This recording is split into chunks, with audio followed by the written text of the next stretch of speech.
The complete works of Swami Vivekananda, lectures and discourses, the Ramayana, lecture delivered by Swami Vivekananda at the Shakespeare Club, California in 1900, Part 1.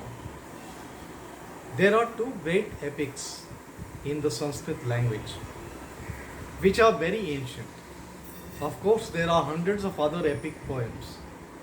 The Sanskrit language and literature have been continued down to the present, although for more than 2000 years it has ceased to be a spoken language. I am now going to speak to you about the two most ancient epics called the Ramayana and Mahabharata. They embody the manners and customs and the state of society, civilization, etc. of the ancient Indians. The oldest of these epics is called Ramayana, the life of Ram. There was some poetical literature before this.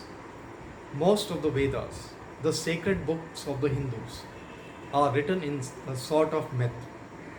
But this book is held by the common consent in India as the very beginning of poetry. The name of the poet or sage was Valmiki. Later on, a great number of poetical stories were fastened on that ancient poet. And subsequently, it became a general practice to attribute to his authorship very many verses that were not his. Notwithstanding all these interpolations, it comes down to us as a very beautiful arrangement, without equal in the literatures of the world. There was a young man that could not in any way support his family. He was strong and vigorous, and finally he became a highway robber. He attacked persons in the street and robbed them. And with that money he supported his father, mother, wife and children. This went on continually until one day a great saint called Narad was passing by, and the robber attacked him. The sage asked the robber, "Why are you going to rob me? It is a great sin to rob human beings and to kill them. Why do you incur this sin for?" The robber said, "Why, I want to support my family with this money." "Now," said the sage, "do you think they take a share of your sin also?" "Certainly they do," replied the robber. "Very good," said the sage. "Make me safe by tying me up here while you go home and ask your people whether they will share your sin in the same way as they share the money you make." The man accordingly went to his father and asked, "Father, do you know how I support you?" He answered, "No, I do not. I am a robber, and I kill persons and I rob them." "What? You do that, my son? Get away, you outcast." He then went to his mother and asked her, "Mother, do you know how I support you?" "No," she replied. "Through robbery and murder." "How horrible it is," cried the mother. "But do you partake in my sins?" said the son. "Why should I? I never committed a robbery," answered the mother. Then he went to his wife and questioned her. "Do you know how I maintain you all?" "No," she responded. "Why, I am a highwayman," he rejoined. "And for many years I have been robbing people, and that is how I support and maintain you all. And what I now want to know is whether you are ready to share in my sin." "By no means. You are my husband and it's your duty to support me." The eyes of the robber were opened. That is the way of the world. Even my nearest of relatives for whom I have been robbing will not share in my destiny. He came back to the place where he was been bound, where he had bound the sage, unfastened his bonds, fell at his feet and recounted everything and said, "Save me. What can I do?" The sage said, "Give up your present course of life.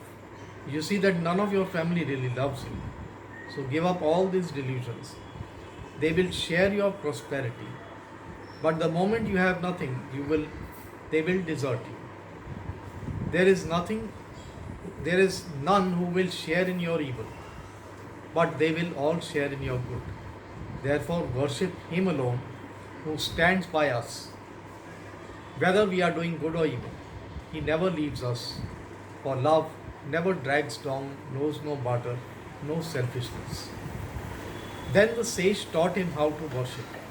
And this man left everything and went into a forest.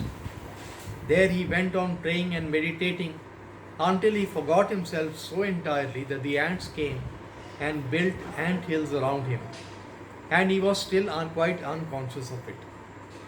After many years had passed, a voice came saying, "Arise, O sage." Thus aroused, he exclaimed, "Sage, I am a robber." "No more robber," answered the voice. "A purified sage art thou. Thine old name is gone, but now, since thine meditation was so deep and great that thou didst not remark even the ant hills which surrounded thee, henceforth thy name shall be Valmiki, he that was born in the ant hill." So he became a sage. And this is how he became a poet. One day, this sage Valmiki was going to bathe in the holy river Ganga. He saw a pair of doves wheeling around and kissing each other. The sage looked up and was pleased at the sight.